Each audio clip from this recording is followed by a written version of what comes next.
أعوذ بالله من الشيطان اللعين الرجيم بسم الله الرحمن الرحيم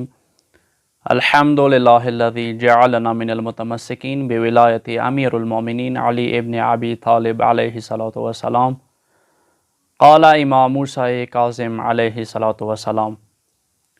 مولا امام موسى کاظم علیه الصلاة والسلام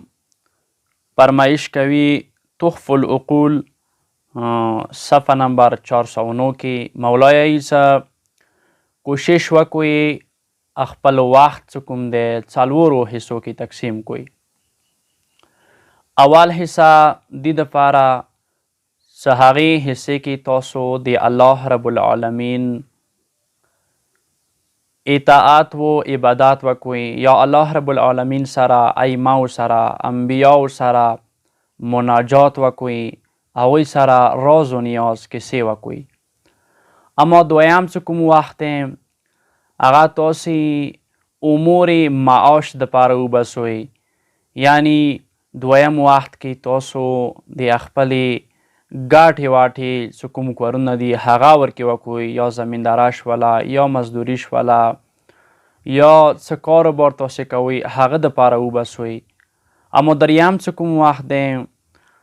دریم وخت تاسو هغو دوستانو دپاره وبسوئ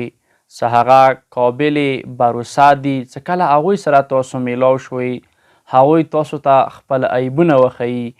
چې هغه عیبونه چې هغه تاسو کې بد دي پکار دی هغه تاسو نه وځي خو هغه تاسو ته زړه کې مخلص وي.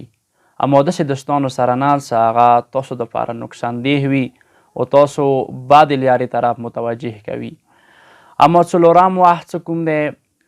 څلورم وخت دې دپاره وبسوئ چې هغه کې تاسو هغه لذتونه هغه خوندونه چې هغه حرام نه وي هغو دپاره وبسوئ، مثلا سیر دپاره، چکر دپاره یا ښې مړۍ دپاره، ښې میوې خوړلې دپاره، چې نور درې چې کوم وختونه دي چې موږ ذکر کړل هغوی ته ورسره طاقت میلاو شي. وصلی الله علی محمد و آله الطاهرین.